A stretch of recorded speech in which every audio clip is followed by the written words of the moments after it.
consider, or if we agree to pull these items off the agenda, would it be under the chair's authority to allow us to proceed under good of the order, given if it's fallen within a meeting time constraints?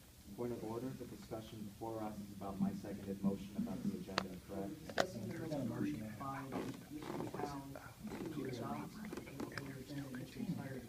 Okay, so are there any more comments? I just have one comment, Madam Chair.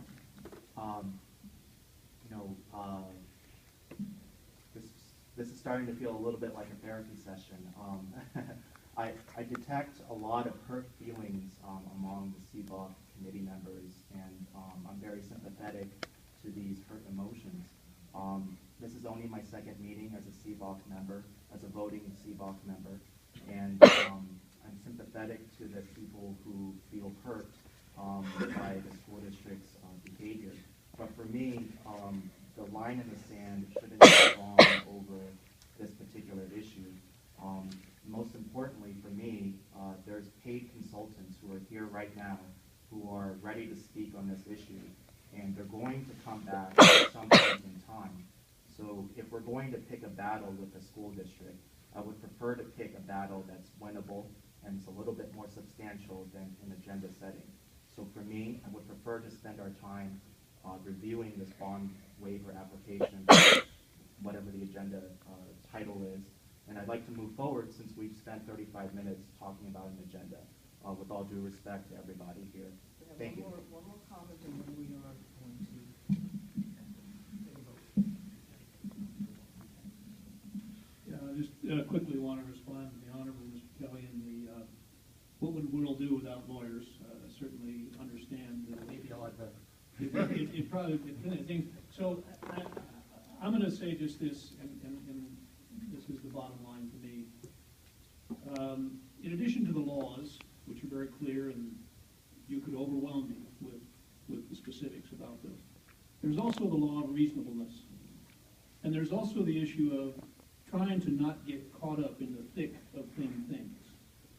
And I don't mean to dismiss this as totally thin, because we gotta assert ourselves, and we gotta send the right signal and everything else. And I will just say again, it's amazing to me after a decade and a half of this program that the school district still seems to exercise that lack of attention to the agenda-making process. And I'm well aware that our chair spent a lot of time in designing the proposed agenda that she put forward in order that there be adequate discussion time for the things that she had put on there. So she is rightly disappointed from that standpoint, as well as from just the procedural and process standpoint. But let us go forward and not get caught up in the thick of thin things, and let's apply, in addition to the Brown Act law, let's also apply the law of reasonableness on this, and then we will be able to see at the next time if this does happen again, and I will be the champion standing on the table as well on this, but let's move forward on this. I just have a question, and I won't elaborate. Okay, fine. We understand why it was explained by the consultants why item C1 is there. Why was it necessary to insert C3? Mr. Town, you were not here last meeting, sir. These items were requested by the subcommittee.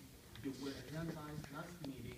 If you hear the tape in the recording, it was requested by the committee to hear from the bond finance, who was the person from the committee to hear about the local business